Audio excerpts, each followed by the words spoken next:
চলো আজকে তোমাদেরকে বানিয়ে দেখাই একটা সুন্দর রেড ভেলভেট কেক। এই কেকটা কিন্তু কাস্টমাইজ একটা কেক ছিল। কাস্টমার আমাকে ছবি পাঠিয়ে দিয়েছিল আর বলেছিল সেম টু সেম ওরকম বানিয়ে দিতে। আর কেকটা আমাকে অর্ডার করেছিল আমার একটা বন্ধু ওর বোনের জন্য।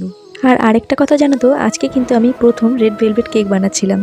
এর আগে কিন্তু আমি কোনোদিনও রেড ভেলভেট কেক বানাইনি। আর তার কারণ হচ্ছে রেড ভেলভেট কেকের সেরকম একটা অর্ডার আসতো না, সেই জন্যই বানানো হয়ে উঠতো না।